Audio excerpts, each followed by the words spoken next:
स्वामिनारायणः साक्षात् अक्षरपुरुषोत्तमः। सर्वेभ्यः परमां शान्तिम् आनन्दं सुखमर्पयेत्।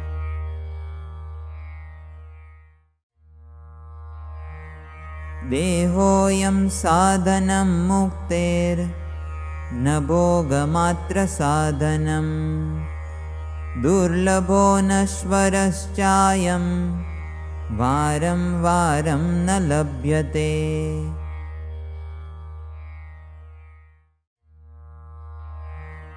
देहोऽयं साधनं मुक्तेर्न भोगमात्रसाधनम्। दुर्लभो नश्वरश्चायं वारं वारं न लभ्यते।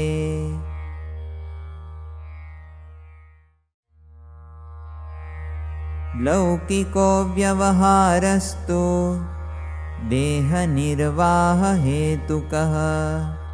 नैव स परमं लक्ष्यम् अस्य मनुष्यजन्मनः।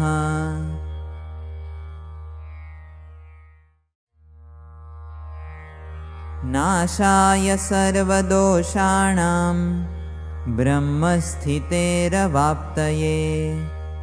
कर्तुं भगवतो भक्तिम् अस्य देहस्य लम्बनम्।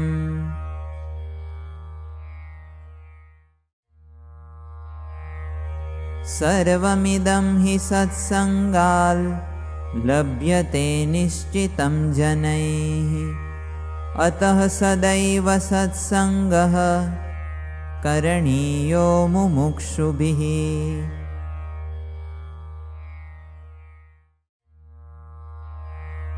सत्सङ्गः स्थापितस्तस्माद् दिव्योऽयं परब्रह्मणा।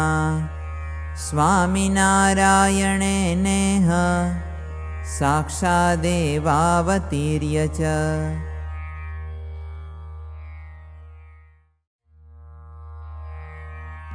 सत्सङ्गस्यास्य विज्ञानं मुमुक्षूणां भवेदिति। शास्त्रं सत्सङ्गदीक्षेति शुभाशयाद्विरच्यते।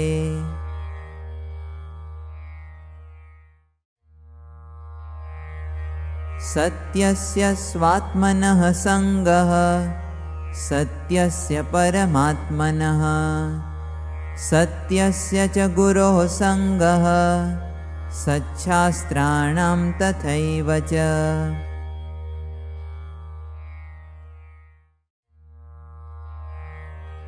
विज्ञातव्यमिदं सत्यं सत्सङ्गस्य हि लक्षणम्। कुर्वन्नेवं विधं दिव्यं सत्सङ्गं स्यात् सुखी जनः।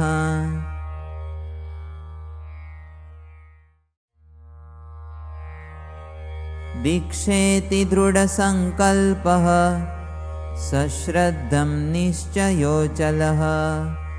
सम्यक् समर्पणं प्रीत्या निष्ठाव्रतं दृढाश्रयः।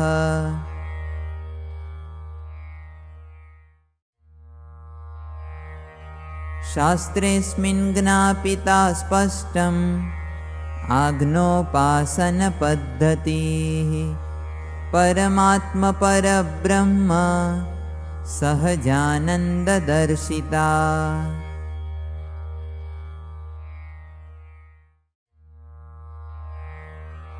सत्सङ्गाधिकृतः सर्वे सुखाधिकारिणः।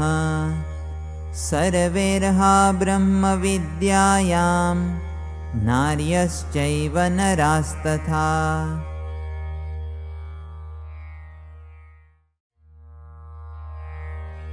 नैव न्यूनाधिकत्वं स्यात् सत्सङ्गे लिङ्गभेदतः।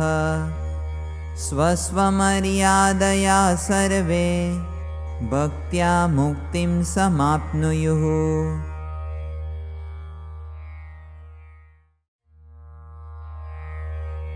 सर्ववर्णगताः सर्वा नार्यः सर्वे नरास्तथा सत्संगे ब्रह्मविद्यायां मोक्षे सदाधिकारिणः।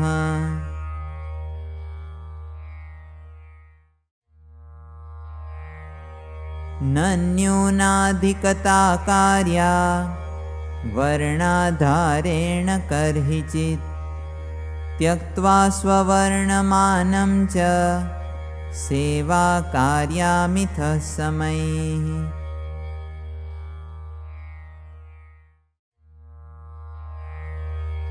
जात्या नैव महान् कोऽपि नैव न्यूनस्तथा यतः जात्या क्लेशो न कर्तव्यः सुखं सत्सङ्गमाचरेत्।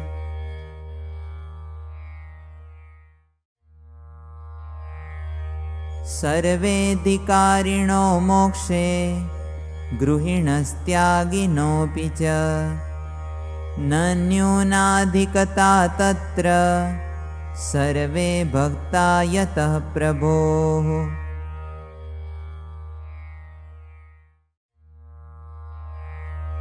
स्वामिनारायणेनन्य दृढपरमभक्तये गृहीत्वाश्रयदीक्षाया मन्त्रं सत्सङ्गमाप्नुयात्।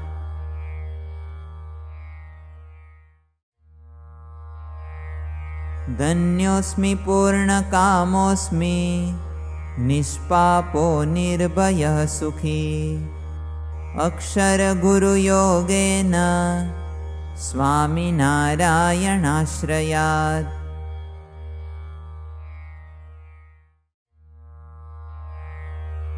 आश्रयेत् सहजानन्दं हरिं ब्रह्माक्षरं तथा गुणातीतं गुरुं प्रीत्या मुमुक्षुः स्वात्ममुक्तये।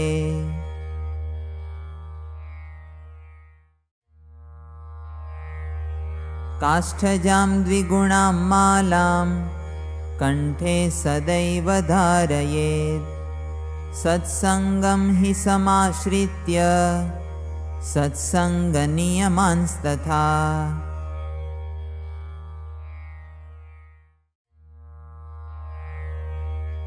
गुरुं ब्रह्मस्वरूपं तु विना न सम्भवेद् भवेत् तत्त्वतो ब्रह्मविद्यायाः साक्षात्कारो हि जीवने।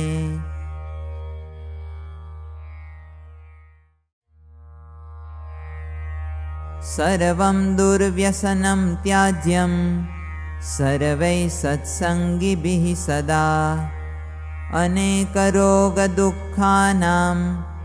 कारणं व्यसनं यतः।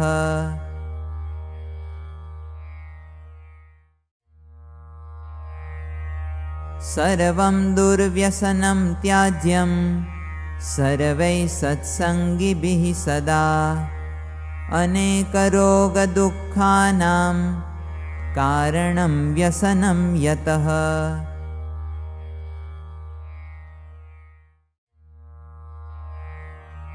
सुराभङ्गातमालादि यद्यद् भवेद्दिमादकं तद्भक्षयेत् पिबेन्नैव धूम्रपानमपि त्यजेत्।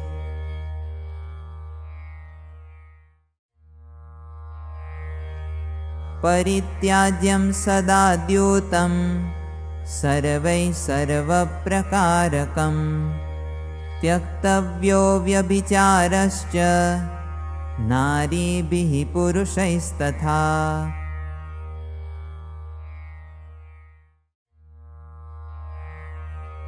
मांसं मत्स्यं तथाण्डानि भक्षयेयुर्न कर्हिचित् पलाण्डुं लशुनं हिङ्गु न च सत्सङ्गिनो जनाः।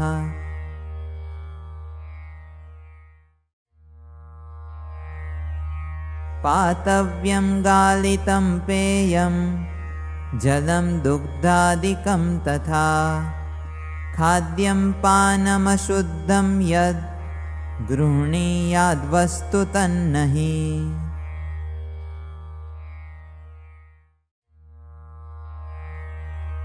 चौर्यं न कर्हिचित् कार्यं सत्सङ्गमाश्रितैर्जनैः। धर्मार्थमपि नो कार्यं चोरकार्यं तु कर्हिचित्।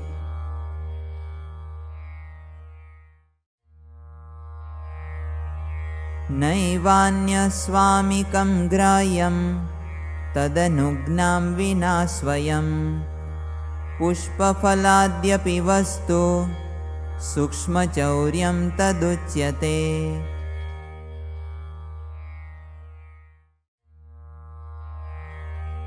मनुष्याणां पशूनां वा मत्कुणादेश्च पक्षिणां केषाञ्चिज्जीवजन्तूनां हिंसाकार्या न कर्हिचित्।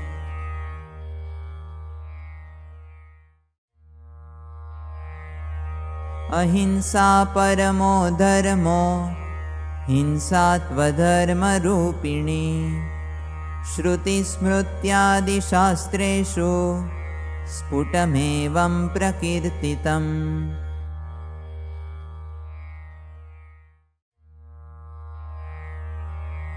यागार्थमप्यजादीनां निर्दोषाणां हि प्राणिनां हिंसनं नैव कर्तव्यं सत्सङ्गिभिः कदाचन।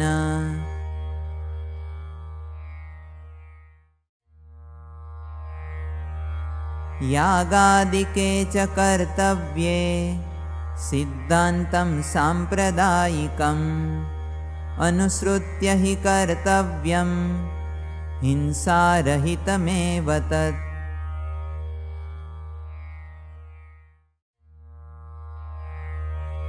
मत्वापि यज्ञशेषं च वापि देवनिवेदितं मांसं कदापि भक्ष्यं न सत्सङ्गमाश्रितैर्जनैः।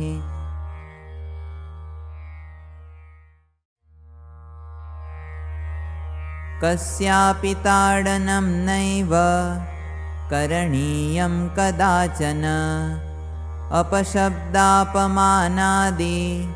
सूक्ष्महिंसापि नैव च।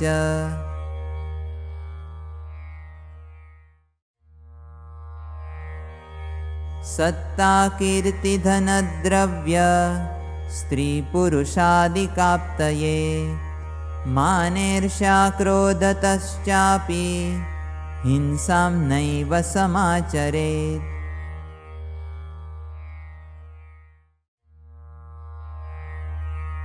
मनसा वचसा वापि कर्मणा हिंसने कृते तत्स्थितो दुःख्यते नूनं स्वामिनारायणो हरिः।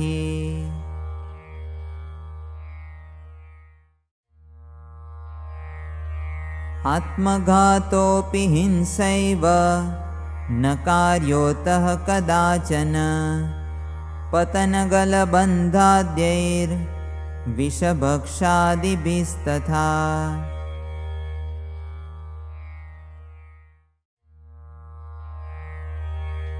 दुःखलज्जाभयक्रोध रोगाद्यापत्तिकारणात् धर्मार्थमपि कश्चिद्धि हन्यान्न स्वं न वा परम्।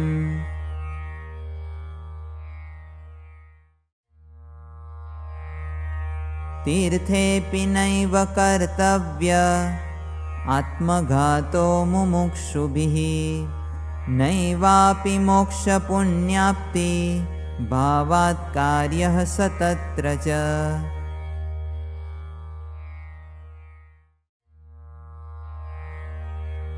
भगवान् सर्वकर्तास्ति दयालुः सर्वरक्षकः स एव नाशकः सर्वसङ्कटानां सदा मम।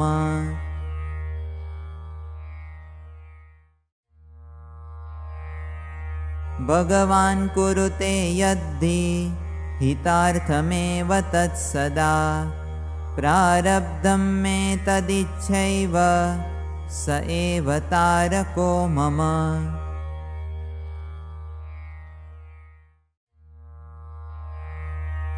तीर्थेऽपि नैव कर्तव्य आत्मघातो मुमुक्षुभिः नैवापि मोक्षपुण्याप्ति भावात् कार्यः स तत्र च।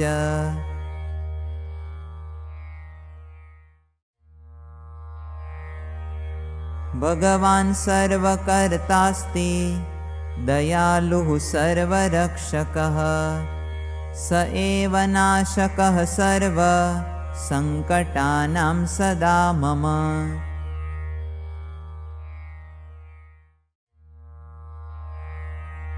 भगवान् कुरुते यद्धि हितार्थमेव तत्सदा प्रारब्धं मे तदिच्छैव स एव तारको मम।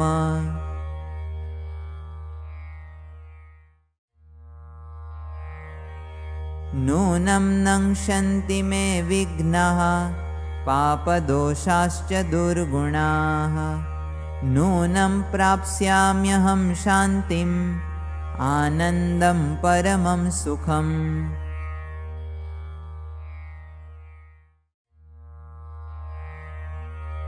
यतो मां मिलितः साक्षात् अक्षरपुरुषोत्तमः निश्चयेन तरिष्यामि दुःखजातं हि तद्बलात्।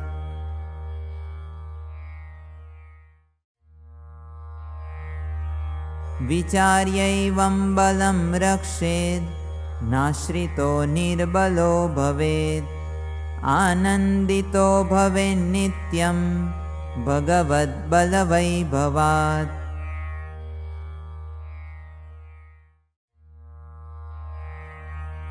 स्थीवनं मलमूत्रादि विसर्जनं स्थलेषु च शास्त्रलोकनिषिद्धेषु न कर्तव्यं कदाचन।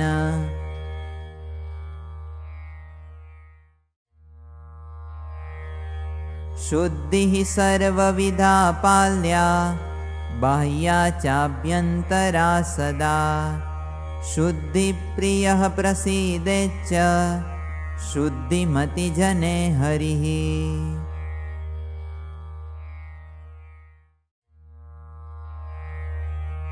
सत्सङ्गिभिः प्रबोद्धव्यं पूर्वं सूर्योदयात् सदा ततः स्नानादिकं कृत्वा धर्तव्यं शुद्धवस्त्रकम्।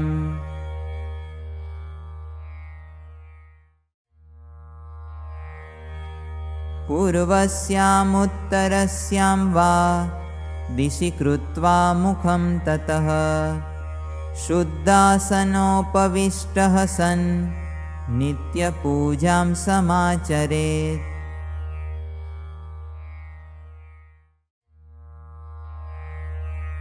प्रभुपूजोपयुक्तेन चन्दनेनोर्ध्वपुण्ड्रकम् बाले हि तिलकं कुर्यात् कुङ्कुमेन च चन्द्रकम्।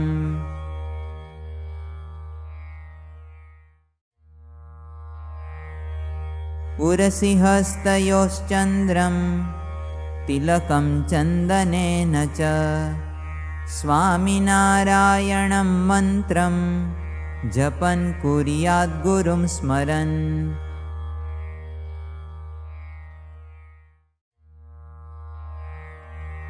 केवलं चन्द्रकः स्त्रीभिः कर्तव्यस्तिलकं नहि कुङ्कुमद्रव्यतो बाले स्मरन्तीभिर्हरिं गुरुम्।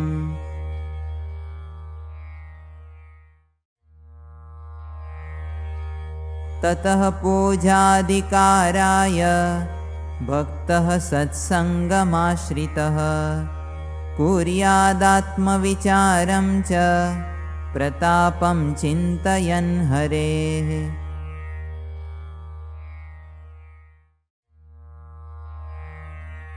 अक्षरमहमित्येवं भक्त्या प्रसन्नचेतसा पुरुषोत्तमदासोऽस्मि मन्त्रमेतं वदेच्छुचिम्।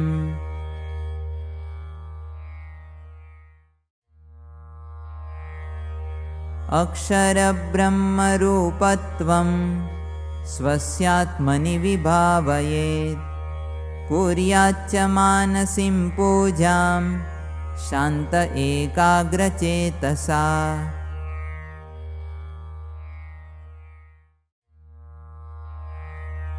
हरिर्ब्रह्म गुरुश्चैव भवतो मोक्षदायकौ तयोरेव हि कर्तव्यं ध्यानं मानसपूजनम्।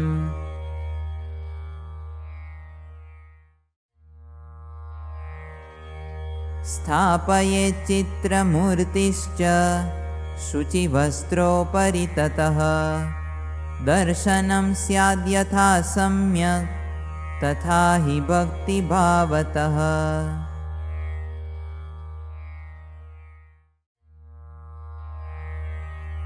मध्ये तु स्थापयेत्तत्र यक्षरपुरुषोत्तमौ स्वामिनं हि गुणातीतं महाराजं च तत्परम्।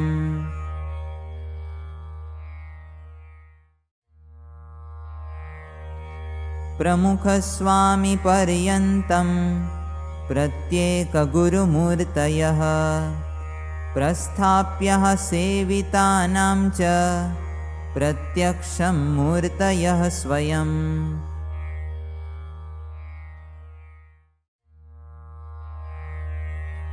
आह्वानश्लोकमुच्चार्य हरिं च गुरुमाह्वयेत् हस्तौ बद्ध्वा नमस्कारं कुर्याद्दिदासभावतः।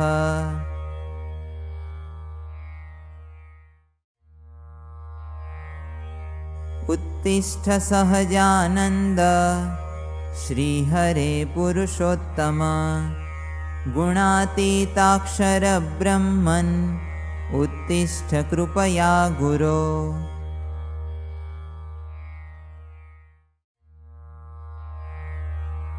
आगम्यतां हि पूजार्थम् आगम्यतां मदात्मतः सान्निध्याद्दर्शनाद्दिव्यात् सौभाग्यं वर्धते मम।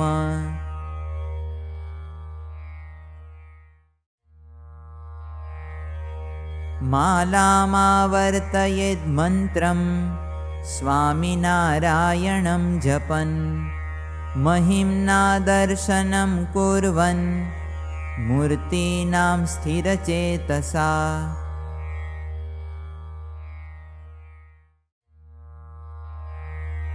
एकपादोत्थितो भूत्वा मालाम् आवर्तयेत्ततः तपस ऊर्ध्वहस्तः सन् कुर्वाणो मूर्तिदर्शनम्।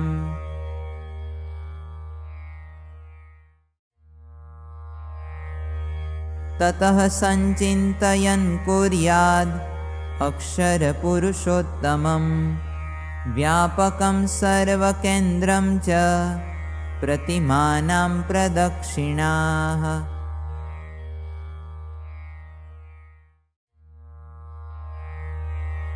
साष्टाङ्गादण्डवत्कार्यः प्रणामः पुरुषैस्ततः नारीभिस्तूपविश्यैव पञ्चाङ्गादासभावतः।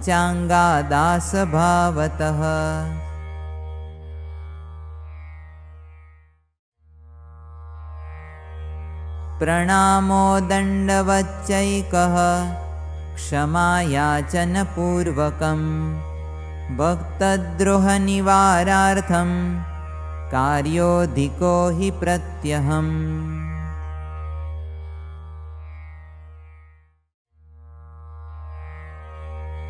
दिव्यभावेन भक्त्या च तदनुप्रार्थयेज्जपन् स्वामिनारायणं मन्त्रं शुभसङ्कल्पपूर्तये।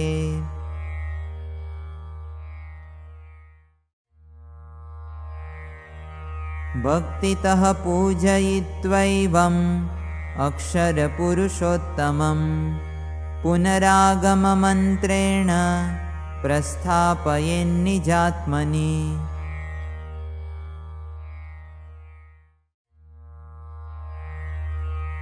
भक्त्यैव दिव्यभावेन पूजा ते समनुष्ठिता।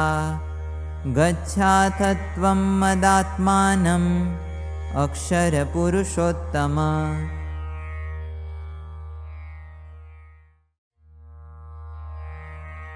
ततः सत्सङ्गदार्ढ्याय शास्त्रं पठ्यं च प्रत्यहम्। आदेशाश्चोपदेशाश्च यत्र सन्ति हरेर्गुरोः।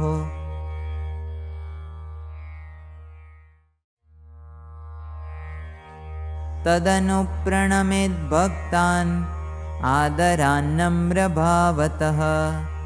एवं पूजां समाप्यैव कुर्यात् स्वव्यावहारिकम्।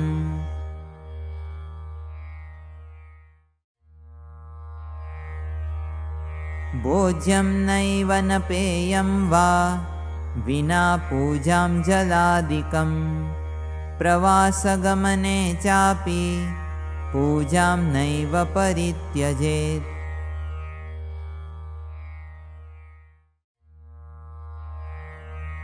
वार्धक्येन च रोगाद्यैरन्यापद्येतु न तथा। पूजार्थम् असमर्थश्चेत् तदान्यै कारयेत् सताम्।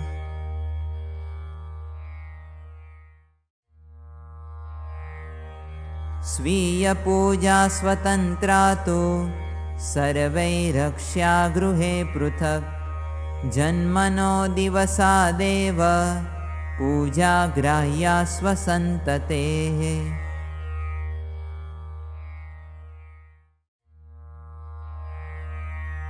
भक्तिप्रार्थनसत्सङ्ग हेतुना प्रतिवासरं सुन्दरं मन्दिरं स्थाप्यं सर्वैः सत्सङ्गिभिर्गृहे।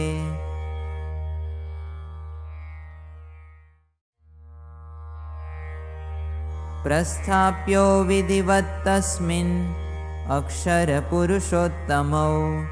गुरवश्च गुणातीता भक्त्या परम्परागताः।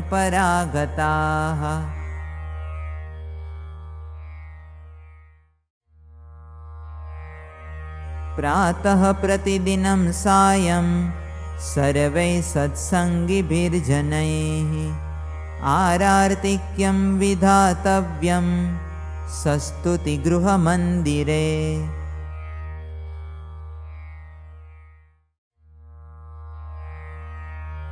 उच्चैस्वरैर्जयस्वामी नारायणेति भक्तितः। सतालिवादनं गेयं स्थिरेण चेतसा तदा।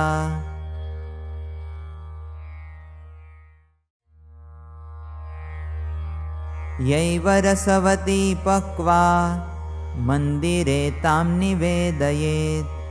उच्चार्य प्रार्थनं भक्त्या ततः प्रसादितं जमेत्।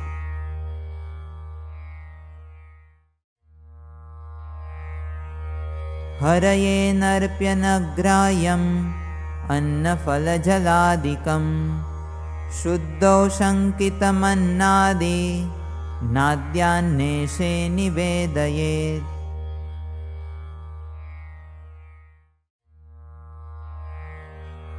कीर्तनं वा जपं कुर्यात् स्मृत्यादि वा यथा रुचि। गृहमन्दिरमास्थाय भावतः स्थिरचेतसा।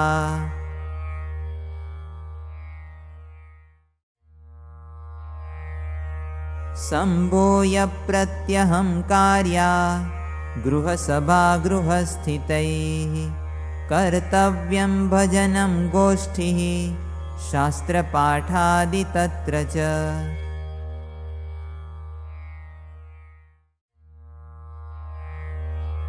शुद्धोपासनभक्तिं हि पोषयितुं च रक्षितुं भक्तिं मन्दिरनिर्माण रूपां प्रावर्तयद्धरिः।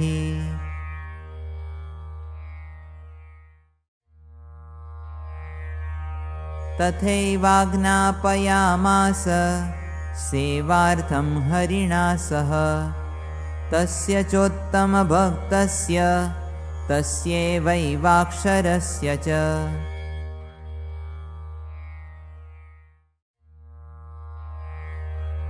वर्तत उत्तमो भक्तो ब्रह्मभगवतोऽक्षरं नित्यं मायापरं नित्यं हरिसेवारतं यतः।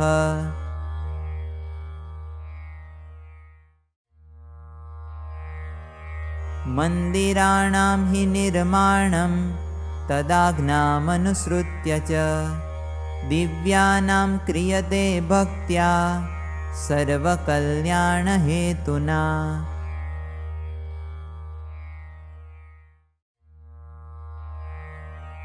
पुरुषोत्तममूर्त्या तद् मध्यखण्डे यथाविधि सहितं स्थाप्यते मूर्तिः अक्षरस्यापि ब्रह्मणः।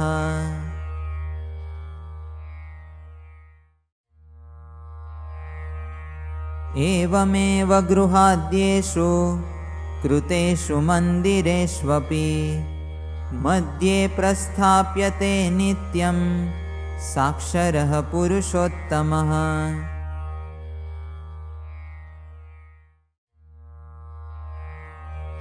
प्रातः सायं यथा कालं सर्वसत्सङ्गिभिर्जनैः निकटं मन्दिरं गम्यं भक्त्या दर्शाय प्रत्यहम्।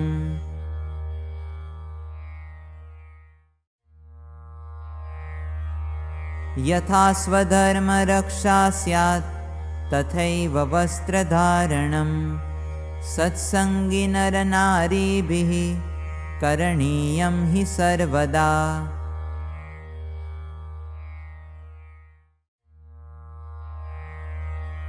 सत्सङ्गदृढतार्थं हि सभार्थमन्तिके स्थितं गन्तव्यं प्रति सप्ताहं मन्दिरं वापि मण्डलम्।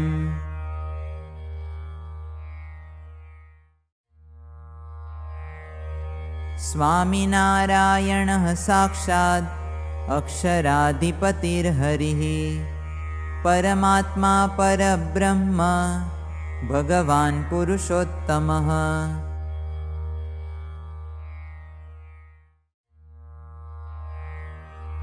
स एकः परमोपास्य इष्टदेवो हि नः सदा तस्यैव सर्वदा भक्तिः कर्तव्यानन्यभावतः।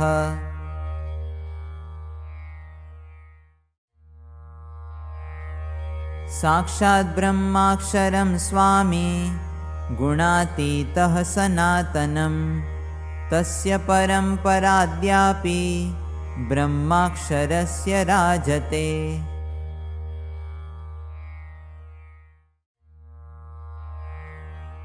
गुणातीतसमारब्ध परम्परा प्रतिष्ठितः प्रकटाक्षरब्रह्मैकः सम्प्रदायेऽस्ति नो गुरुः।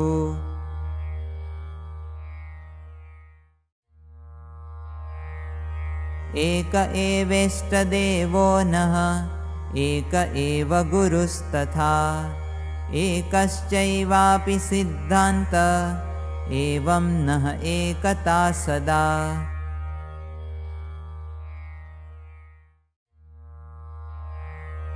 सिद्धान्तं सुविजानीयाद् अक्षरपुरुषोत्तमं ब्रह्मविद्यात्मकं दिव्यं वैदिकं च सनातनम्।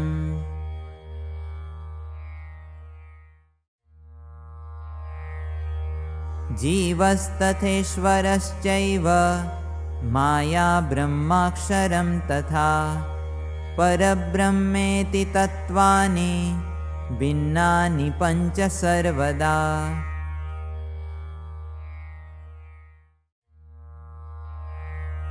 नित्यान्यथ च सत्यानि विज्ञेयानि मुमुक्षुभिः स्वामिनारायणेनैवं सिद्धान्तितं स्वयं स्फुटम्।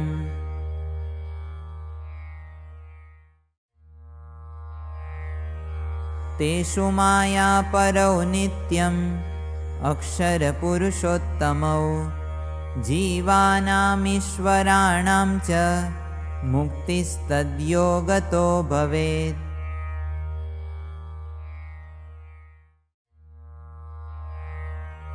परमात्मा परब्रह्म परं ब्रह्माक्षरात् सदा ब्रह्मापि सेवते तं च दासभावेन सर्वदा।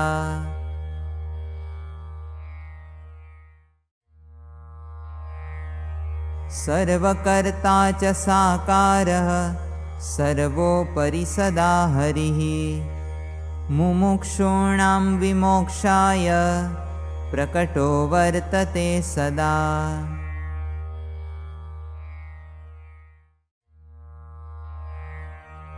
ब्रह्माक्षरगुरुद्वारा भगवान् प्रकटः सदा सहितः सकलैश्वर्यैः परमानन्दमर्पयन्।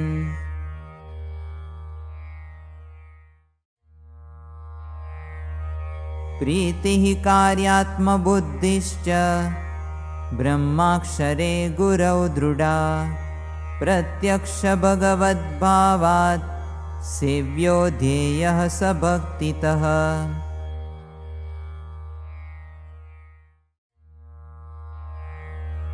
स्वामिनारायणो मन्त्रो दिव्यश्चालौकिकः शुभः जप्योऽयं सकलैर्भक्तैर्दत्तोऽयं हरिणा स्वयम्।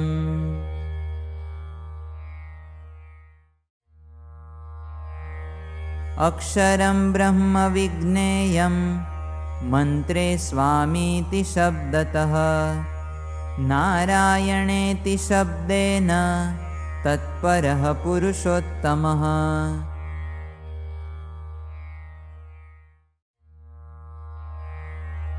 स्वामिनारायणेनेह सिद्धान्तोऽयं प्रबोधितः गुरुभिश्च गुणातीतैर्दिगन्तेयं प्रवर्तितः।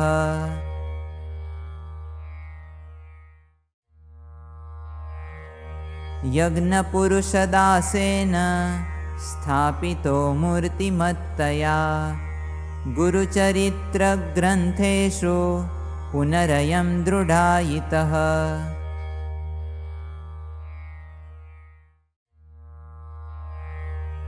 प्रमुखगुरुणा योऽयं स्वीयाक्षरैः स्थिरीकृतः साक्षाद्गुरोः प्रसङ्गेन लभ्यतेयं हि जीवने।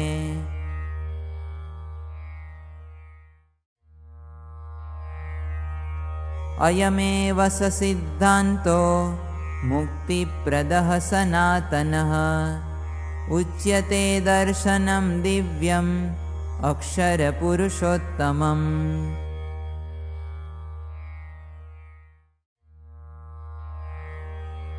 सिद्धान्तं परमं दिव्यम् एतादृशं विचिन्तयन् सत्सङ्गं निष्ठया कुर्याद् आनन्दोत्साहपूर्वकम्।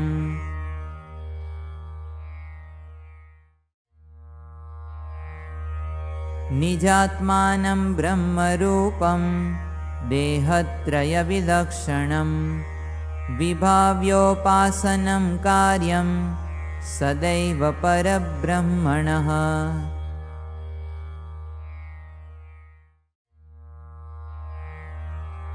अक्षराधिपतेर्भक्तिं सधर्मामाचरेत् सदा धर्मेण रहितां नैव भक्तिं कुर्यात् कदाचन।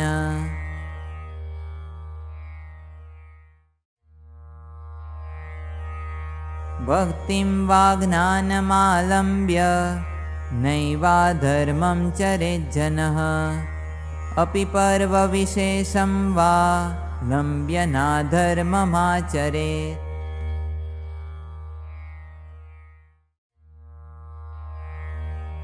भङ्गासुरादिपानं वा द्यूतादिक्रीडनं तथा गालिदानादिकं नैव पर्वस्वपि समाचरेत्।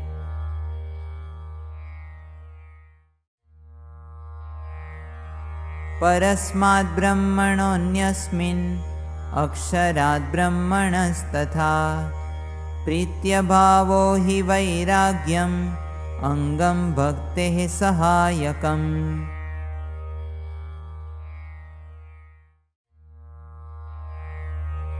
निन्दालज्जाभयापद्भ्यः सत्सङ्गं न परित्यजेत्।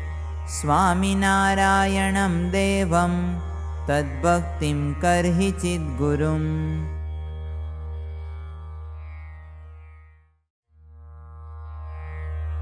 सेवा हरेश्च भक्तानां कर्तव्या शुद्धभावतः।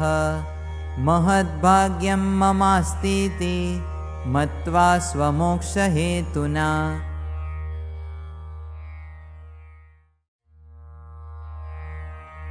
नेयो न व्यर्थतां कालः सत्सङ्गं भजनं विना। आलस्यं च प्रमादादि परित्याज्यं हि सर्वदा।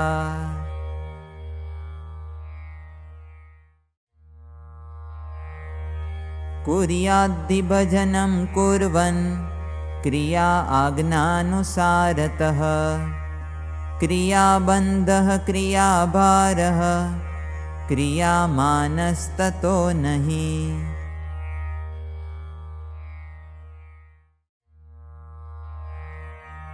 सेवया कथया स्मृत्या ध्यानेन पठनादिभिः सुफलं समयं कुर्याद् भगवत्कीर्तनादिभिः।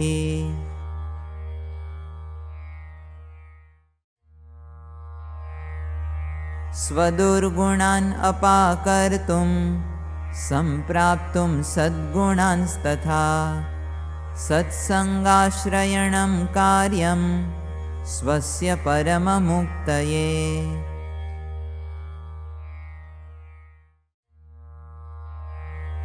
प्रसन्नतां समावाप्तुं स्वामिनारायणप्रभोः गुणातीतगुरूणां च सत्सङ्गमाश्रयेत् सदा।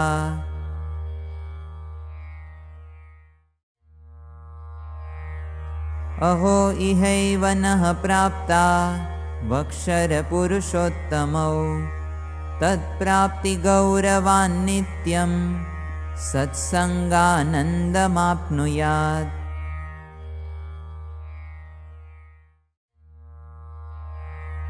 सेवा भक्तिकथा ध्यान तपो यात्रादिसाधनं मानतो दम्भतो नैव कार्यं नैवेर्ष्यया तथा।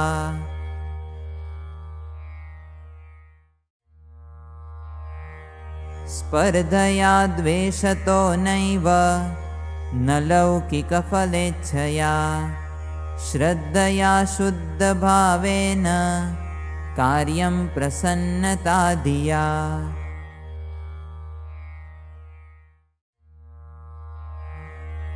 दृश्यो न मानुषो भावो भगवति तथा गुरौ माया परो यतो दिव्या वक्षरपुरुषोत्तमौ।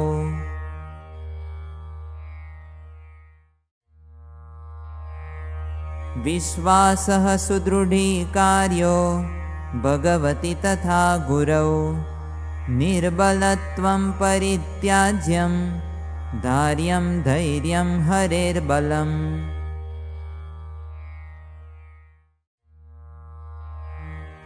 कार्यं लीलाचरित्राणां स्वामिनारायणप्रभोः श्रवणं कथनं पाठो मननं निदिध्यासनम्।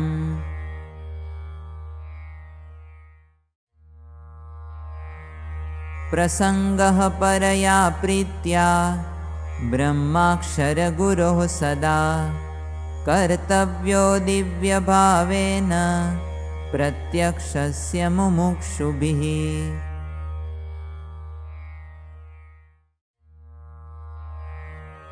ब्रह्माक्षरे गुरौ प्रीतिर्दृढैवास्ति हि साधनम् ब्रह्मस्थितेः परिप्राप्तेः साक्षात्कारस्य च प्रभोः।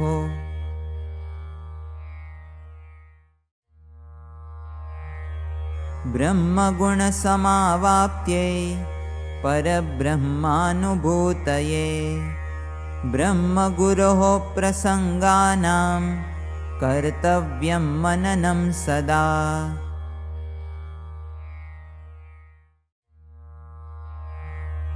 मनसा कर्मणा वाचा सेव्यो गुरुहरिः सदा कर्तव्या तत्र प्रत्यक्ष नारायणस्वरूपधिः।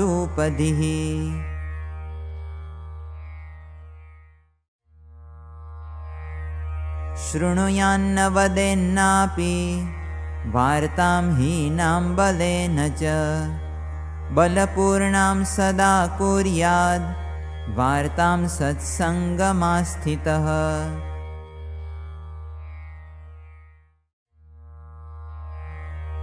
वार्ताकार्या महिम्नो हि ब्रह्मपरमब्रह्मणोः तत्सम्बन्धवतां चापि सस्नेहमादरात् सदा।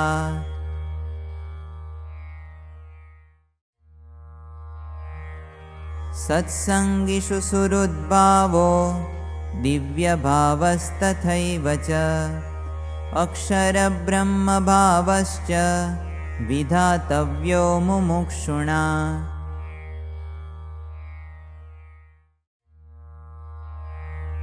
परमात्मपरब्रह्म स्वामिनारायणप्रभोः ब्रह्माक्षरस्वरूपस्य गुणातीतगुरोस्तथा।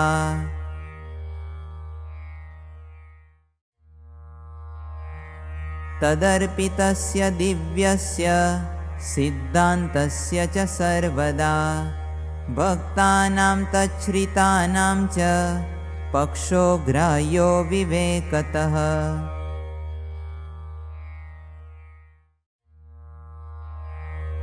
आज्ञां भगवतो नित्यं ब्रह्मगुरोश्च पालयेत् ज्ञात्वा तदनुवृत्तिं च तामेवानुसरेत् दृढम्।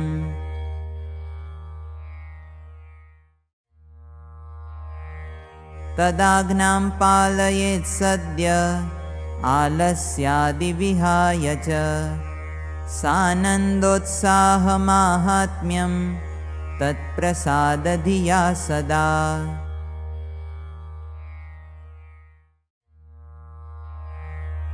अन्तर्दृष्टिश्च कर्तव्या प्रत्यहं स्थिरचेतसा किं कर्तुमागतोऽस्मिह किं कुर्वेऽहमिहेति च।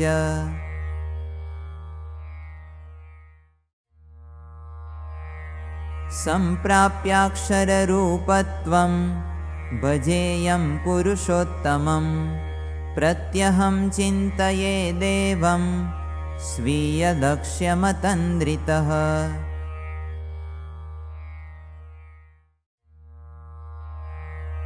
कर्तायं सर्वहर्तायं सर्वोपरि नियामकः प्रत्यक्षमिह लब्धो मे स्वामिनारायणो हरिः।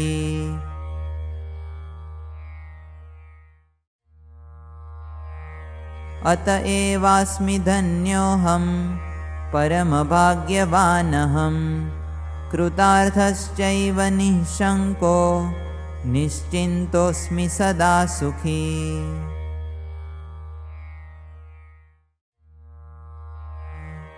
एवं प्राप्तेर्महिम्नश्च प्रत्यहं परिचिन्तनं प्रभोः प्रसन्नतायाश्च कार्यं स्थिरेण चेतसा।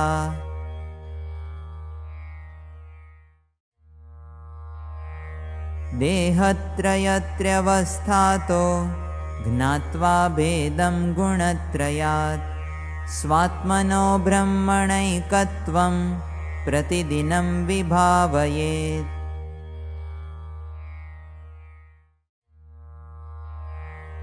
प्रत्यहमनुसन्धेया जगतो नाशशीलता स्वात्मनो नित्यता चिन्त्या सच्चिदानन्दरूपता।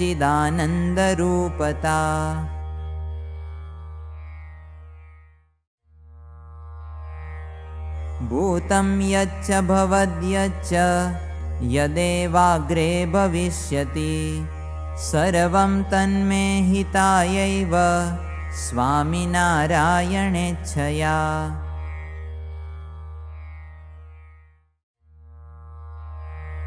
प्रार्थनं प्रत्यहं कुर्याद् विश्वासभक्तिभावतः गुरोर्ब्रह्मस्वरूपस्य स्वामिनारायणप्रभोः।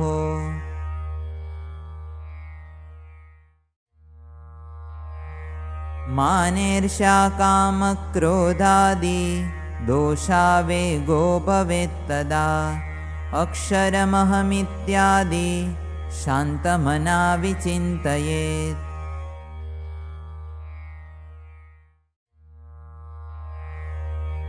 मया सह सदैवास्ति सर्वदोषनिवारकः स्वामिनारायणः साक्षात् एवं बलं च धारयेत्।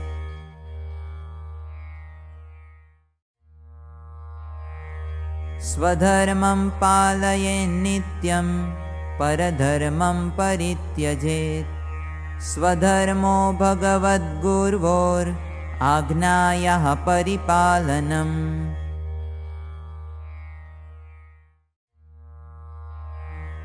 तदाज्ञां यत्परित्यज्य क्रियते स्वमनोधृतं परधर्मः स विज्ञेयो विवेकिभिर्मुमुक्षुभिः।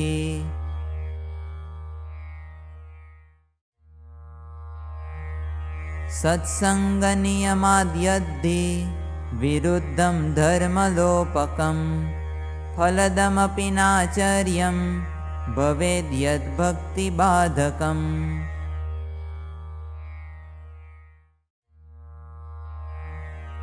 आदरेण प्रणामैश्च मधुरवचनादिभिः यथोचितं हि सम्मान्या वृद्धा ज्ञानवयो गुणैः।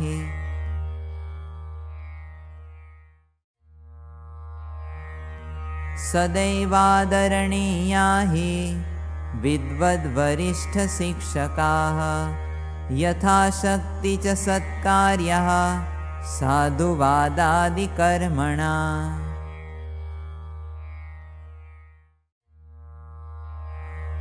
जनसम्बोधनं कुर्याद् यथा कार्यगुणादिकं संवर्धयेत् तदुत्साहं यथाशक्तिषु कर्मसु।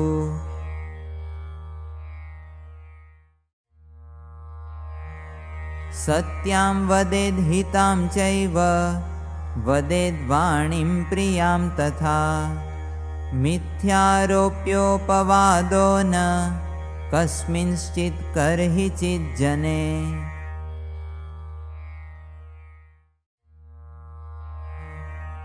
न वदेत् कुत्सितां वाचं अपशब्दकलङ्कितां श्रोतृदुःखकरीं निन्द्यां कठोरां द्वेषगर्भिणीम्।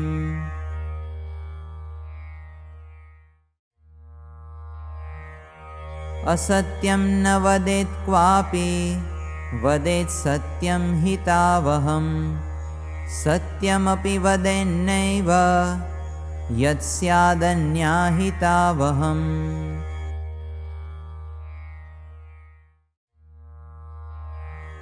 अन्यावगुणदोषादि वार्तां कदापि नोच्चरेत् तथा कृते त्वशान्तिः स्यात् अप्रीतिश्च हरेर्गुरोः।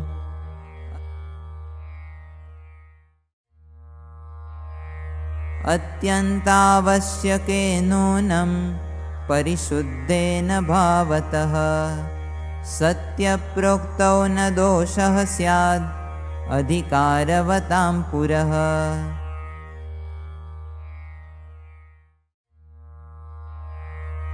आचारो वा विचारो वा तादृक्कार्यो न कर्हिचित्। अन्येषाम् अहितं दुःखं येन स्यात् क्लेशवर्धनम्।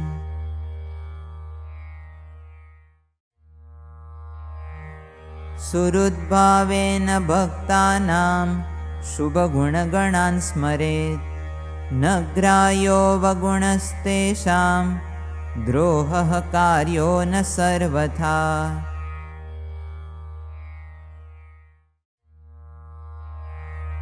सुखेनोच्छृङ्खलो भूयात् दुःखेनोद्वेगमाप्नुयात्। स्वामिनारायणेच्छातः सर्वं प्रवर्तते यतः।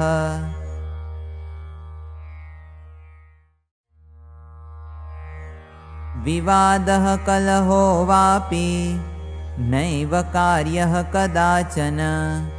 वर्तितव्यं विवेकेन रक्ष्या शान्तिश्च सर्वदा।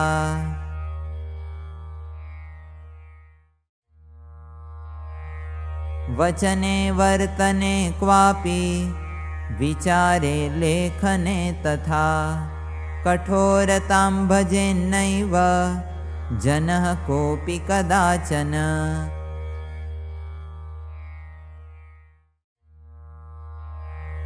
सेवां मातुः पितुः कुर्याद् गृही सत्सङ्गमाश्रितः। प्रतिदिनं नमस्कारं तत्पादेषु निवेदयेत्।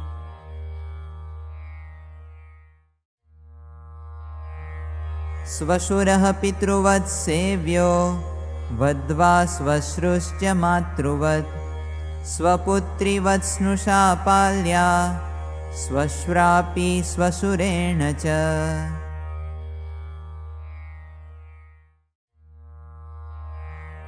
सम्पाल्यः पुत्रपुत्र्यश्च सत्सङ्गशिक्षणादिना। अन्ये सम्बन्धिनः सेव्या यथाशक्ति च भावतः।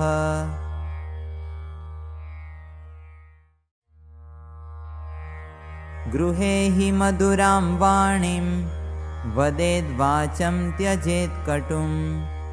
कमपि पीडितं नैव प्रकुर्याद् मलिनाशयात्।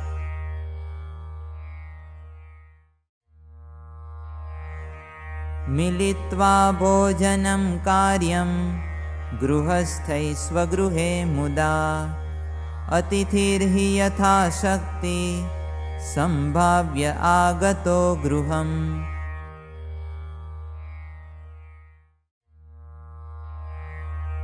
मरणादिप्रसङ्गेषु कथा भजनकीर्तनं। कार्यं विशेषतः स्मार्यो यक्षरपुरुषोत्तमः।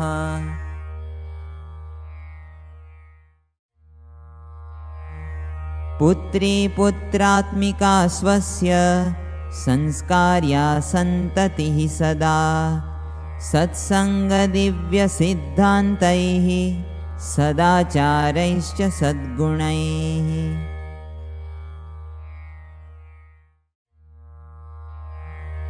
सत्सङ्गशास्त्रपाठाद्यैर्गर्भस्थामेव सन्ततिं। संस्कुर्यात् पूरयेन्निष्ठाम् अक्षरपुरुषोत्तमे।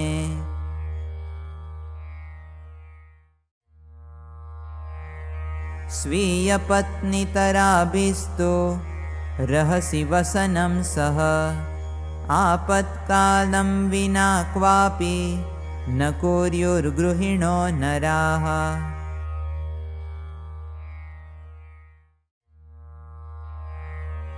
तथैव न हि नार्योऽपि तिष्ठेयुः स्वपतितरैः पुरुषैः साकमेकान्ते यापत्तिसमयं विना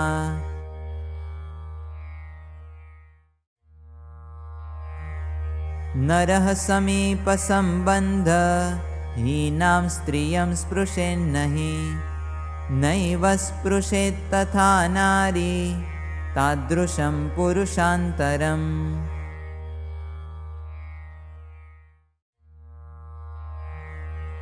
आपत्कालेऽन्यरक्षार्थं स्पर्शे दोषो न विद्यते अन्यथा नियमः पाल्या अनापत्तौ तु सर्वदा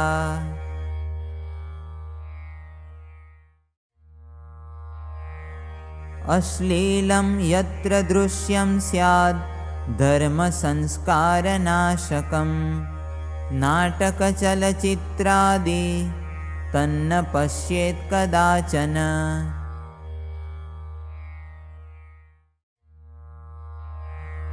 मनुष्यो व्यसनीयः स्यात् निर्लज्जो व्यभिचारवान् तस्य संगो न कर्तव्यः सत्संगमाश्रितैर्जनैः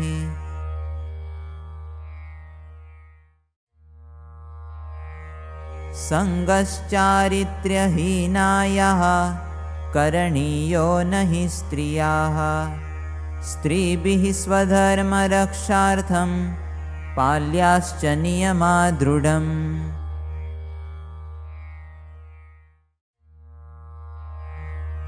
न तादृक्शृणुयाद्वाचं गीतं ग्रन्थं पठेन्न च पश्येन्न तादृशं दृश्यं यस्मात् कामविवर्धनम्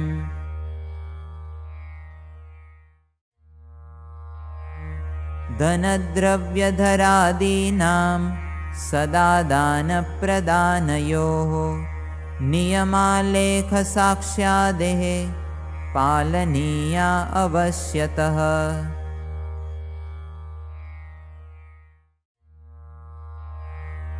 प्रसंगे व्यवहारस्य सम्बन्धिभिरपि स्वकैः लेखादिनियमः पाल्यः सकलैराश्रितैर्जनैः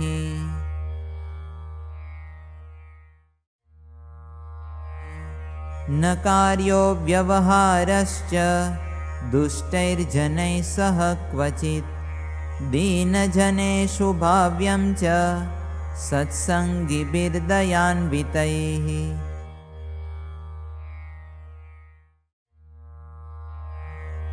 लौकिकं त्वविचार्यैव सहसा कर्म नाचरेत् फलादिकं विचार्यैव विवेकेन तदाचरेत्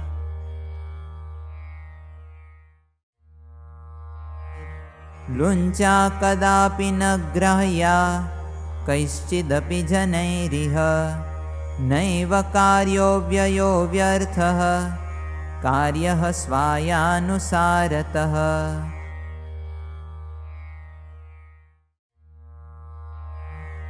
कर्तव्यं लेखनं सम्यक् स्वस्यायस्य व्ययस्य च नियमाननुसृत्यैव प्रशासनकृतान् सदा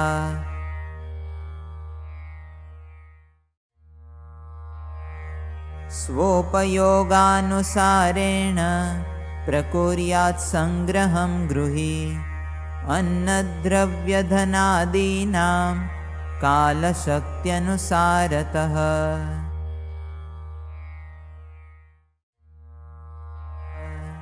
अन्नफलादिभिश्चैव यथाशक्तिजलादिभिः पालितः पशुपक्ष्याद्यः सम्भाव्या हि यथोचितम्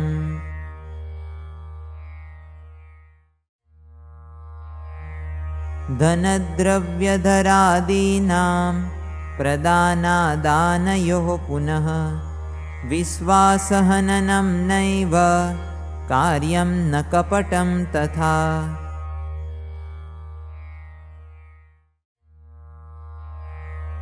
प्रदातुं कर्मकारिभ्यः प्रतिज्ञातं धनादिकं यथा वाचं प्रदेयं तद् नूनं देयं कदाचन।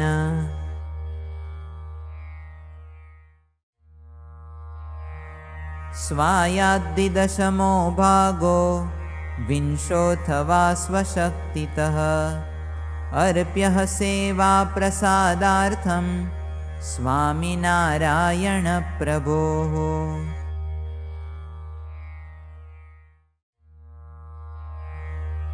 नैव विश्वासघातं हि कुर्यात् सत्सङ्गमाश्रितः पालयेद्वचनं दत्तं प्रतिज्ञातं न लङ्घयेत्।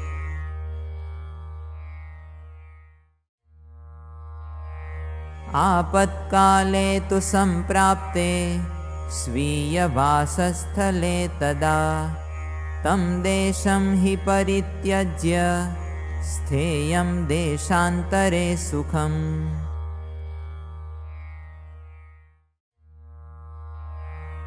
सञ्जाते देशकालादेर्वैपरीत्ये तु धैर्यतः अन्तर्भजेत सानन्दम् अक्षरपुरुषोत्तमम्।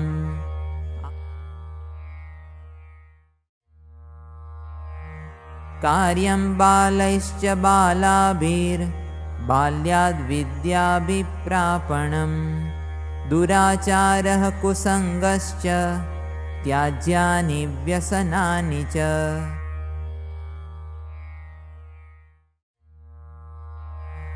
उत्साहाद् आदरात् कुर्यात् स्वाभ्यासं स्थिरचेतसा व्यर्थतां न नयेत् कालं विद्यार्थी व्यर्थकर्मसु।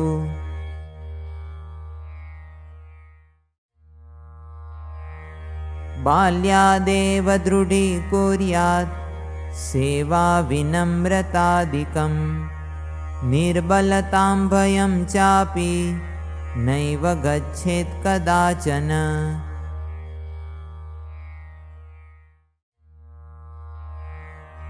बाल्यादेव हि सत्सङ्गं कुर्याद् भक्तिं च प्रार्थनां कार्याप्रतिदिनं पूजा पित्रोः पञ्चाङ्गवन्दना।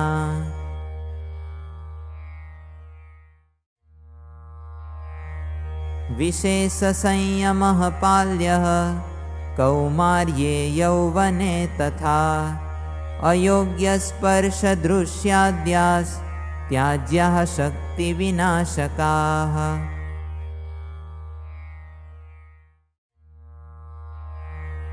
सत्फलोन्नायकं कुर्याद् उचितमेव साहसं न कुर्यात् केवलं यद्धि स्वमनोलोकरञ्जकम्।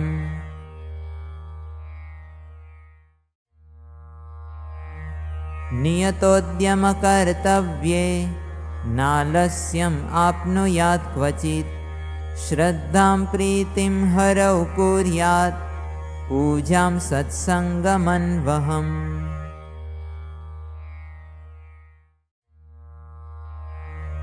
सङ्गोऽत्र बलवान् लोके यथा सङ्गं हि जीवनं सतां सङ्गम् अतः कुर्यात् कुसङ्गं सर्वथा त्यजेत्।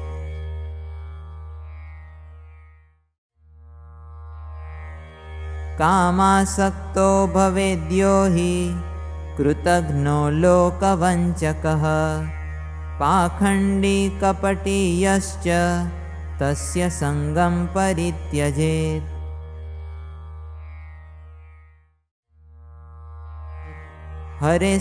हरेस्तदवताराणां खण्डनं विदधाति यः उपास्तेः खण्डनं यश्च कुरुते परमात्मनः।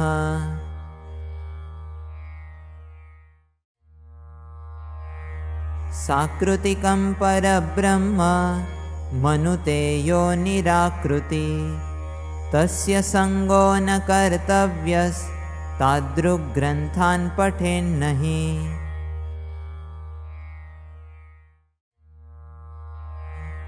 खण्डनं मन्दिराणां यो मूर्तीनां कुरुते हरेः सत्याहिंसादिधर्माणां तस्य सङ्गं परित्यजेत्।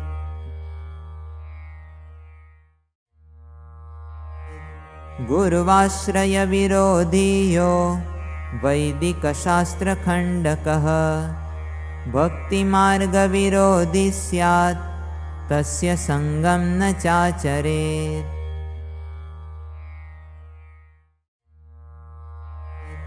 बुद्धिमानपि लोके स्याद् व्यावहारिककर्मसु न सेव्यो भक्तिहीनश्चेत् शास्त्रपारङ्गतोऽपि वा।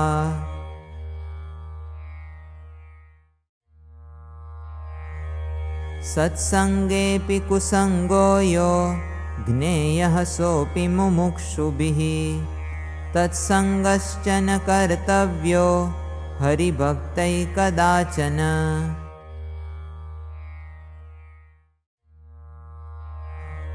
श्रद्धामेव तिरस्कृत्य याध्यात्मिकेषु केवलं पुरस्करोति यस्तर्कं तत्सङ्गमाचरेन्नहि।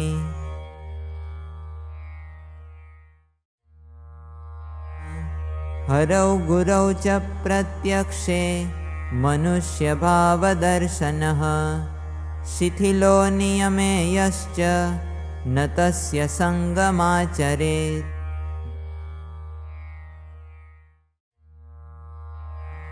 भक्तेषु दोषदृष्टिः स्याद् अवगुणैकभाषकः मनस्वी यो गुरुद्रोही न च तत्सङ्गमाचरेत्।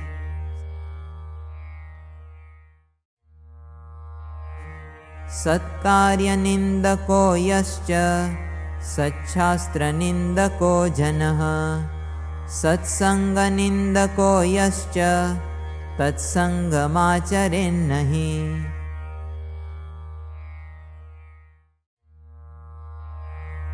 वचनानां श्रुतेर्यस्य निष्ठाया भञ्जनं भवेत् गुरौ हरौ च सत्सङ्गे तस्य सङ्गं परित्यजेत्।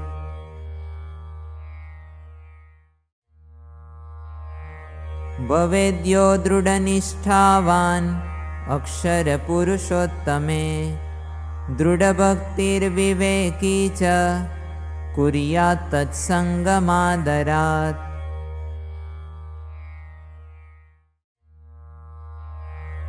हरेर्गुरोश्च वाक्येषु शङ्का यस्य न विद्यते विश्वासुर्बुद्धिमान् यश्च कुर्यात् तत्सङ्गमादरात्।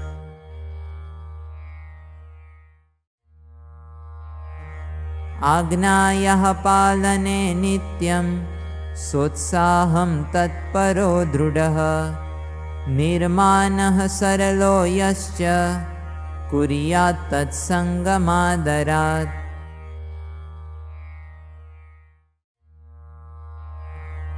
हरेर्गुरोश्चरित्रेषु दिव्येषु मानुषेषु यः सस्नेहं दिव्यतादर्शी कुर्यात् तत्सङ्गमादरात्।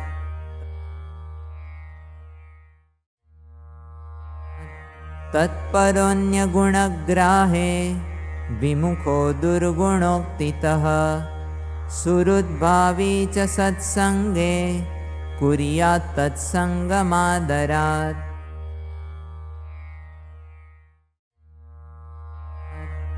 लक्ष्यं यस्यैकमात्रं स्याद् गुरुहरिप्रसन्नता आचारेऽपि विचारेऽपि कुर्यात् तत्सङ्गमादरात्।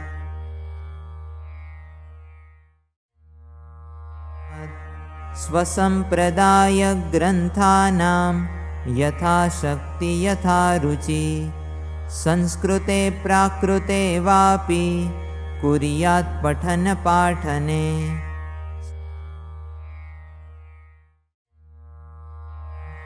स्वामिवार्ताः पठेन्नित्यं तथैव वचनामृतं गुणातीतगुरूणां च चरितं भावतः पठेत्।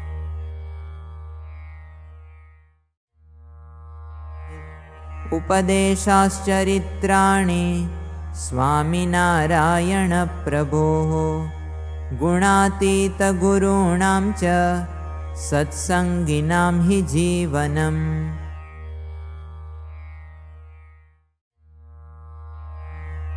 अतस्तच्छ्रवणं कुर्याद् मननं निदिध्यासनं महिम्ना श्रद्धया भक्त्या प्रत्यहं शान्तचेतसा।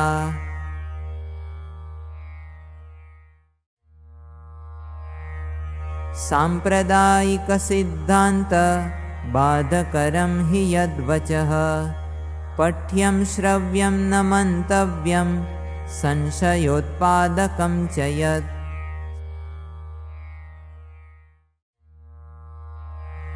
स्वामिनारायणे भक्तिं परां दृढयितुं हृदि गुरुहरेः समादेशात् चातुर्मास्ये व्रतं चरेत्।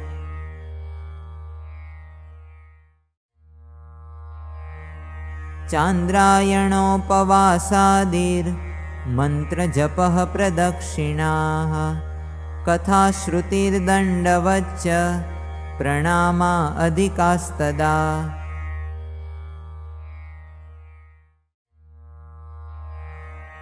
इत्येवमादिरूपेण श्रद्धया प्रीतिपूर्वकं हरिप्रसन्नतां प्राप्तुं विशेषां भक्तिमाचरेत्।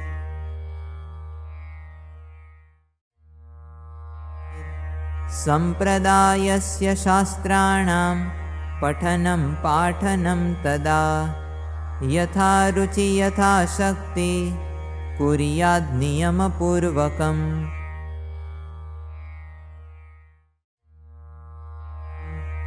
सर्वैः सत्सङ्गिभिः कार्यः प्रीतिं वर्धयितुं हरौ उत्सवा भक्तिभावेन हर्षेणोल्लासतस्तथा।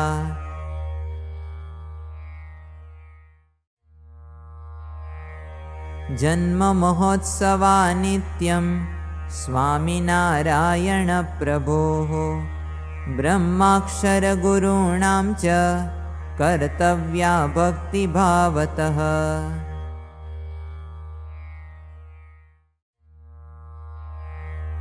हरेर्गुरोर्विशिष्टानां प्रसङ्गानां दिनेषु च सत्सङ्गिभिर्यथाशक्ति कार्यः पर्वोत्सवा जनैः।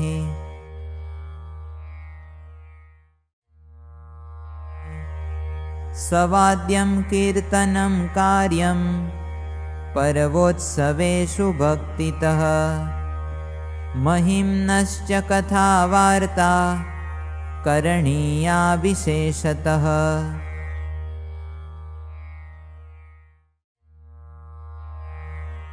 चैत्रशुक्लनवम्यां हि कार्यं श्रीरामपूजनं कृष्णाष्टम्यां तु कर्तव्यं श्रावणे कृष्णपूजनम्।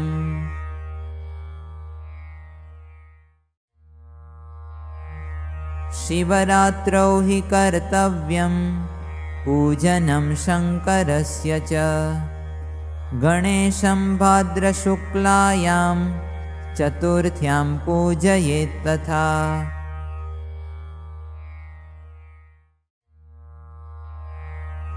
मारुतिम् आश्विने कृष्ण चतुर्दश्यां हि पूजयेत् मार्गे मन्दिरसम्प्राप्तौ तद्देवं प्रणमेद् हृदा।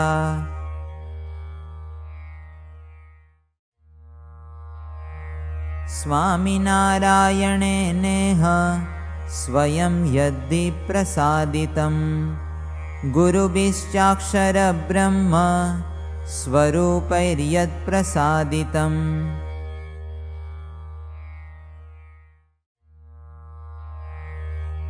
तेषां स्थानविशेषाणां यात्रां कर्तुं य इच्छति तद्यात्रां स जनः कुर्याद् यथाशक्ति यथा रुचि।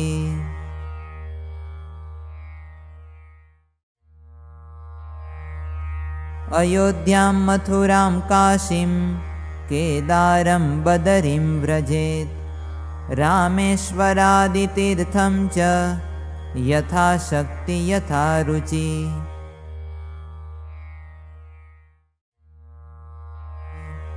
मर्यादापालनीयैव सर्वैर्मन्दिरमागतैः नार्यो नैव नरैः स्पृश्या नारीभिश्च नरास्तथा।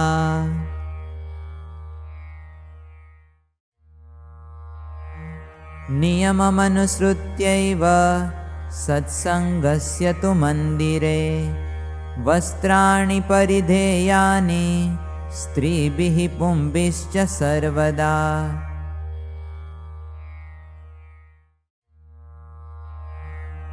गच्छेद् यदा दर्शनार्थं भक्तजनो हरेर्गुरोः रिक्तेन पाणिना नैव गच्छेत् तदा कदाचन।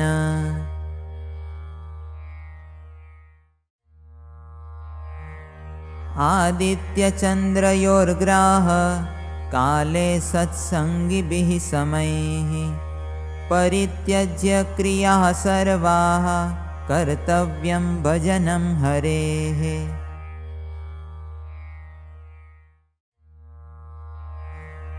निद्रां च भोजनं त्यक्त्वा तदैकत्रोपविश्य च कर्तव्यं ग्राहमुक्त्यन्तं भगवत्कीर्तनादिकम्।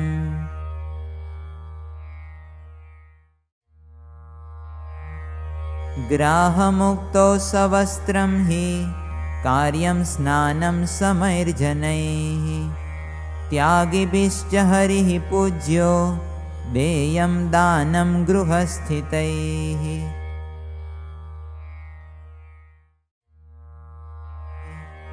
जन्मनो मरणस्यापि विधयः सूतकादयः सत्सङ्गरीतिमाश्रित्य पाल्याः श्राद्धादयस्तथा।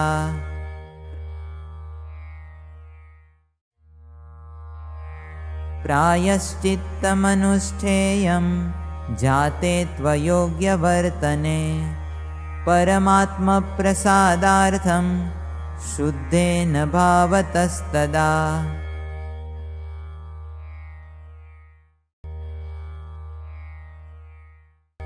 आपत्काले तु सत्येव यापदो धर्ममाचरेत् अल्पापत्तिं महापत्तिं मत्वा धर्मं न सन्त्यजेत्।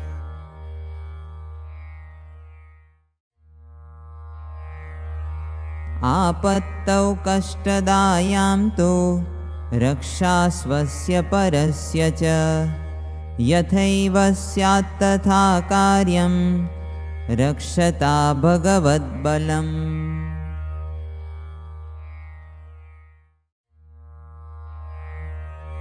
आपत्तौ प्राणनाशिन्यां प्राप्तायां तु विवेकिना गुरुवादेशानुसारेण प्राणान् रक्षेत् सुखं वसेत्।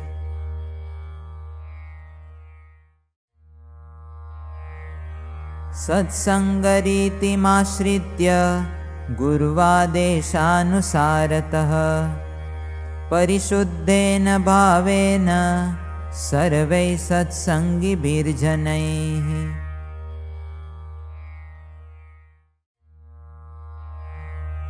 देशं कालमवस्थां च स्वशक्तिमनुसृत्य च आचारो व्यवहारश्च प्रायश्चित्तं विधीयताम्।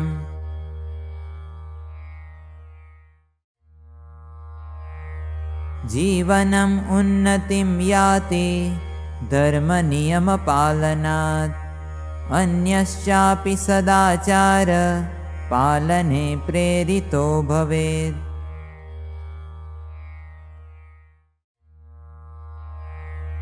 भूतप्रेतपिशाचादेर्भयं कदापि नाप्नुयात्। ईदृक्शङ्काः परित्यज्य हरिभक्तः सुखं वसेत्।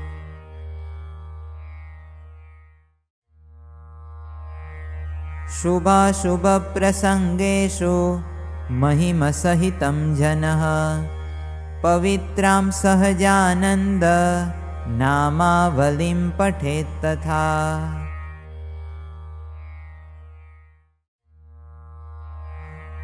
कालो वा कर्म वा माया प्रभवेन्नैव कर्हिचित्। अनिष्टकरणे नूनं सत्सङ्गाश्रयशालिनाम्।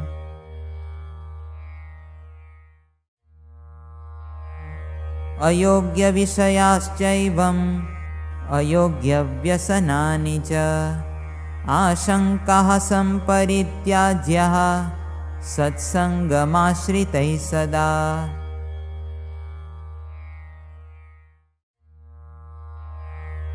नैव मन्येत कर्तृत्वं कालकर्मादिकस्य तु मन्येत सर्वकर्तारम् अक्षरपुरुषोत्तमम्।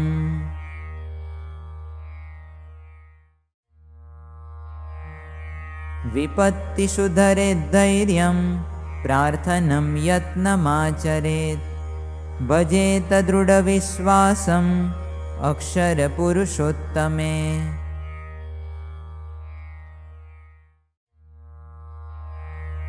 त्यागाश्रमेच्छुना दीक्षा ग्राह्या ब्रह्माक्षरात् गुरोः। ब्रह्मचर्यं सदा सर्वैः पाल्यं त्यागिभिरष्टधा।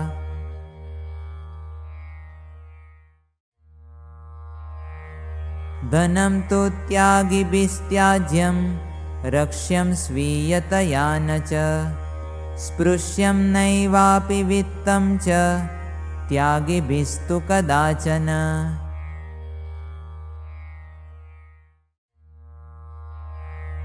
त्यागिभिः प्रीतिवृद्ध्यर्थम् अक्षरपुरुषोत्तमे। निष्कामत्वं सदाधार्यं निर्लोभत्वं सदैव च।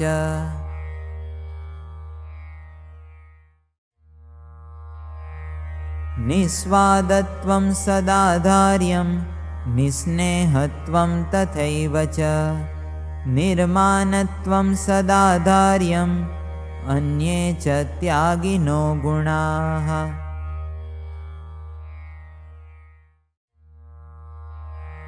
स्वात्मब्रह्मैकतां प्राप्य स्वामिनारायणो हरिः। सर्वदा भजनीयो हि त्यागिभिर्दिव्यभावतः।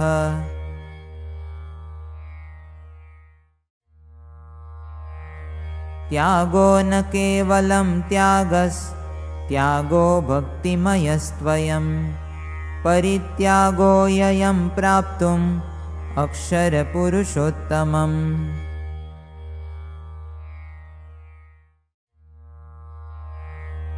आग्नोपासनसिद्धान्तः सर्वजीवहितावहाः। दुःखविनाशका एते परमसुखदायकाः।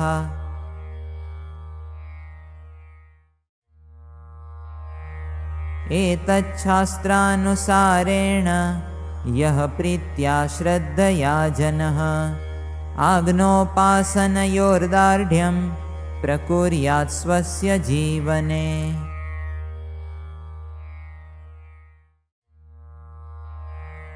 हरेः प्रसन्नतां प्राप्य तत्कृपाभाजनो भवेत्। जीवन्नेव स्थितिं ब्राह्मीं शास्त्रोक्तामाप्नुयात् स च।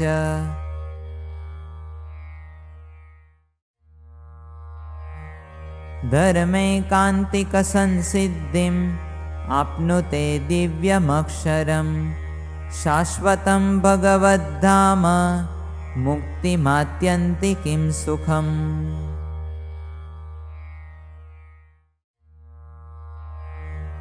अक्षरब्रह्मसाधर्म्यं सम्प्राप्य दासभावतः पुरुषोत्तमभक्तिर्हि मुक्तिरात्यन्तिकी मता।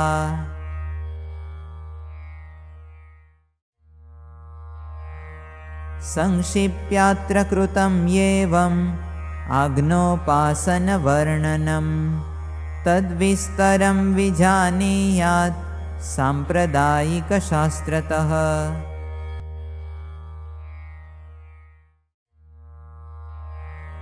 एतत् सत्सङ्गदीक्षेति शास्त्रस्य प्रतिवासरं कार्यः सत्सङ्गिभिः पाठ एकाग्रचेतसा जनैः।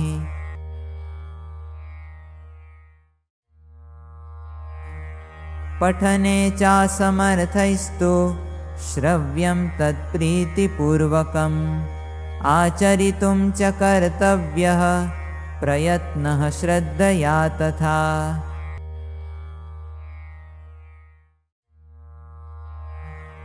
परमात्मा परं ब्रह्म स्वामिनारायणो हरिः सिद्धान्तं स्थापयामास यक्षरपुरुषोत्तमम्।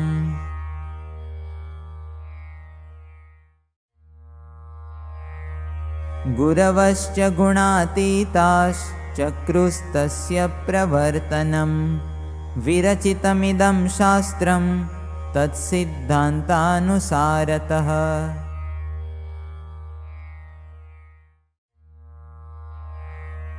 कृपयैवावतीर्णोऽत्र मुमुक्षुमोक्षहेतुना परब्रह्मदयालुर्हि स्वामिनारायणो भुवि।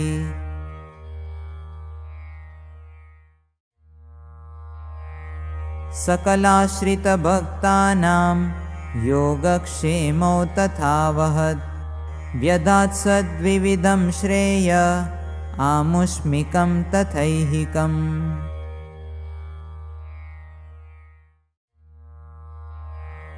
सर्वत्रैवाभिवर्षन्तु सदा दिव्यः कृपाशिषः परमात्मपरब्रह्म स्वामिनारायणप्रभोः।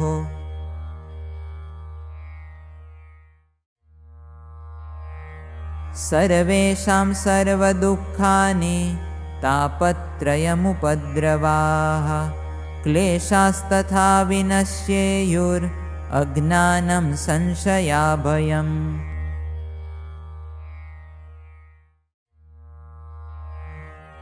सर्वेषां जायतां प्रीतिर्दृढा निष्ठा च निश्चयः विश्वासो वर्धतां नित्यम् अक्षरपुरुषोत्तमे।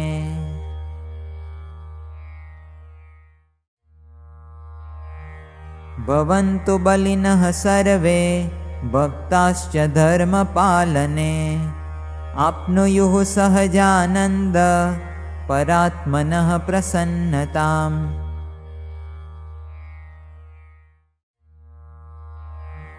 प्रशान्तैर्जायतां युक्तो मनुष्यैर्धर्मशालिभिः संसारः साधनाशीलैरध्यात्ममार्गसंस्थितैः।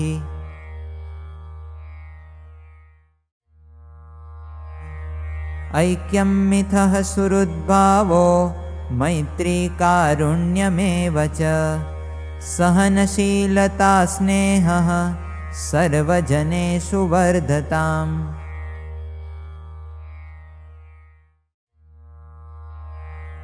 न कश्चित् कस्यचित् कुर्याद् द्रोहं द्वेषं तथा जनः सेवन्तामादरं सर्वे सर्वदैव परस्परम्।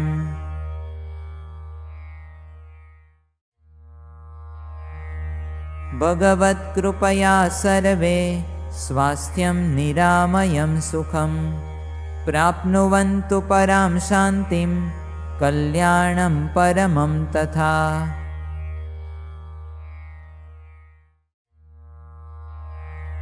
सत्सङ्गे दिव्यसम्बन्धात् ब्रह्मणः परब्रह्मणः सर्वेषां जायतां दार्ढ्यं निर्दोषदिव्यभावयोः।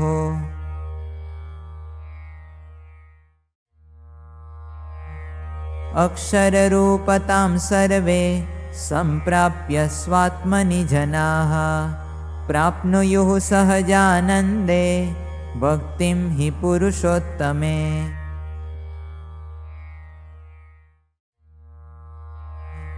माघस्य शुक्लपञ्चम्याम् आरब्धमस्य लेखनं पवित्रे विक्रमाब्देहि रसर्षिखद्विसंहिते।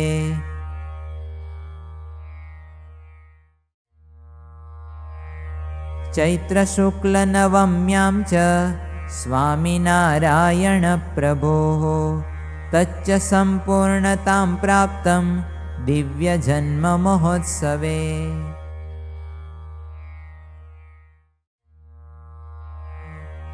उपास्य सहजानन्द हरये परब्रह्मणे मूलाक्षरगुणातीता नन्दाय स्वामिने तथा।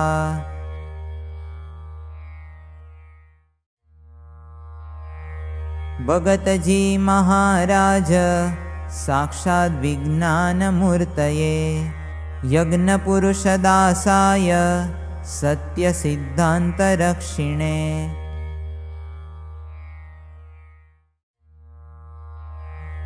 वात्सल्यार्द्रात्मने नित्यम् आनन्दब्रह्मयोगिने विश्ववन्द्यविनम्राय गुरवे प्रमुखाय च।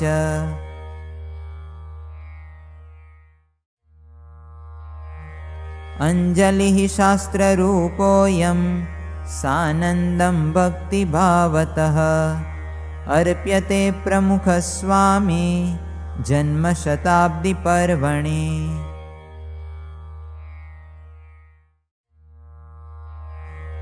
तनोतु सकले विश्वे परमानन्दमङ्गलं स्वामिनारायणः साक्षात् अक्षरपुरुषोत्तमः।